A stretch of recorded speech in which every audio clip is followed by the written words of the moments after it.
बात करेंगे अब अप्रोच टू टैक्स इक्विटी। तो क्या टैक्स टू इक्विटी इसमें क्या कहा गया है, देख सकते हैं हम। अप्रोच टू टैक्स इक्विटी मतलब कि टैक्स इक्विटी, सरकार को व्यक्ति टैक्स देता है, तो अगर उसने टैक्स दिया सरकार को, उस जितनी उसको फैसिलिटी नहीं मिलती है, सुविधा नहीं मिलती है, तो उसका आत्मविश्वास टूट जाता है, आगे से वो उसको टैक्स देना सरकार को नहीं चाहेगा। तो इसके क्या बेनिफिट है प्रिंसिपल, और आगे हम जानेंगे क्या इंसिडेंस का मतलब होता है और क्या लोगों की कैपेसिटी होती है टैक्स देने की। तो शुरू करते हैं सबसे पहले बेनिफिट प्रिंसिपल से।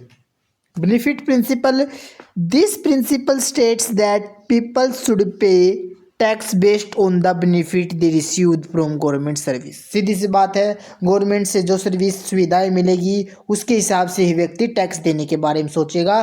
तो यही बेनिफिट प्रिंसिपल कहता है। जैसे कि टोल टैक्स है, जहाँ only those who use the road पे फॉर इट्स मेंटेनेंस, मतलब वो उस रोड का यूज कर रहा है तो वो टोल टैक्स देगा, खुश है वो देगा, कोई दिक्कत नहीं है, उस रोड का इस्तेमाल कर रहा है मेंटेनेंस के लिए। तो इस प्रकार का एग्जांपल देखा जाए, अगर उसे सुविधाएं मिलेगी तो टोल टैक्स देगा,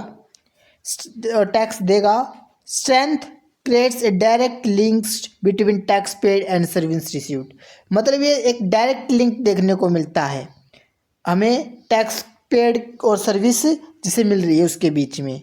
तो क्या वीकनेस देखने को मिलती है इसमें, it is a disproportionality burden of the poor. देखो क्या है, गरीबों के ऊपर डिसप्रोपोर्शनलिटी, मतलब अगर उतना ही टैक्स अगर गरीबों पर भी लगा दिया जाए तो कि ये सही होगा, बर्डन होगा उनके लिए। तो as not every one benefit equality from public service, कि प्रत्येक व्यक्ति को इससे इतनी ज़्यादा सुविधा, बराबरी सुविधा नहीं मिलती, इस चीज़ को ध्यान रखना भी ज़रूरी होता है। अब आती है एबिलिटी टू पे प्रिंसिपल, मतलब this principle suggest that tax should based on the individual income on wealth, मतलब ये प्रिंसिपल सुझाव देता है कि टैक्स को इंडिविजुअल की इनकम और वेल्थ के बेस पर ही होना चाहिए। जैसे कि टाइप है horizontal equity, people with same income should pay the same amount of tax, जिन व्यक्तियों की सेम अमाउंट है, सेम इनकम है, तो वो सेम अमाउंट में टैक्स को पे करेगा। वर्टिकल इक्विटी, दोज वो higher income should pay more tax, और जिनकी हायर इनकम है, ज़्यादा इनकम है, वो ज़्यादा टैक्स पे करेगा। तो एग्जाम्पल एक प्रोग्रेसिव इनकम टैक्स सिस्टम्स, जहाँ where higher earner pay higher percentage of their income in tax, तो जिसकी ज़्यादा इनकम है, ज़्यादा अर्नर कमाता है, तो उतना ही ज़्यादा टैक्स दी, तो यही उसकी एबिलिटी को भी दिखाता है। Theory of incidence of indirect tax क्या है? टैक्स इंसिडेंस का मतलब है कि ultimately bear the burden of tax, मतलब जो अल्टीमेटली बेयर करेगा, जो सहन करेगा, जो देगा उस टैक्स को, वो इंसिडेंस पॉइंट होगा उसका, मतलब जो टैक्स का बर्डन उठाएगा वो इंसिडेंस पॉइंट होगा। तो एग्जांपल के तौर पर अगर government impose GST on trader, अगर ट्रेडर पर जीएसटी लगाई गई है, परंतु ट्रेडर क्या करेगा, वो पास कर देगा टैक्स बर्डन को कंज्यूमर के पास प्राइस को बढ़ाकर, तो जो एक्चुअल बर्डन है वो किसके ऊपर जाएगा, हम देख सकते हैं कंज्यूमर के ऊपर जाएगा। तो इस तरीके से हम टैक्स इंसिडेंस देख सकते हैं। टैक्स को शिफ्ट कैसे किया जाएगा, फॉरवर्ड शिफ्टिंग, मतलब जो प्रोड्यूसर शिफ्ट करेगा टैक्स बर्डन को कंज्यूमर पर प्राइस को बढ़ाकर, तो उसे फॉरवर्ड शिफ्टिंग कहेंगे। बैकवर्ड शिफ्टिंग भी हो सकता है, प्रोड्यूसर क्या करेगा, टैक्स बर्डन को सप्लाईज पर, जो सप्लाई आ रही है उसके ऊपर उसे इनपुट कॉस्ट कम देकर भी कर सकता है। बैकवर्ड शिफ्टिंग कह सकते हैं, मतलब जो काम कर रहे हैं वर्कर है उनको सैलरीज कम दे दी जाए, तो ये बैकवर्ड शिफ्टिंग हो जाएगी। अब इस इंसिडेंस, इसका फ़ायदा क्या है, इंपॉर्टेंस क्या है? Understanding tax incidence helps determine the whether the tax burden fall more heavily on the rich और द पुअर, मतलब ये समझाने में मदद करता है कि जो टैक्स इंसिडेंस है वो किस प्रकार से टैक्स का बर्डन किसके ऊपर ज़्यादा होगा, अमीर या गरीब के ऊपर। इस चीज़ को अच्छी तरह से समझाने में हमारा theory of incidence of indirect tax काम करता है ये।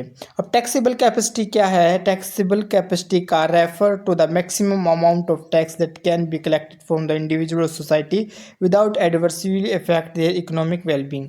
मतलब क्या है कि टैक्सेबल कैपेसिटी का अर्थ ये हुआ कि जो मैक्सिमम अमाउंट है टैक्स की वो कलेक्ट की जाती है इंडिविजुअल सोसाइटी से बिना कुछ बुरा इफेक्ट डाले उनका इकोनॉमिक्स में एडवर्सली, जो उनकी जो अच्छी इकोनॉमिक्स वेलबींग चल रही है उसमें कुछ बुरा इफेक्ट ना डाले। और इस तरह की जो कैपेसिटी होगी उसे टैक्सेबल कैपेसिटी कहेंगे। मतलब टैक्स कौन दे सकता है, किस प्रकार से फैक्टर डिटरमाइन करते हैं?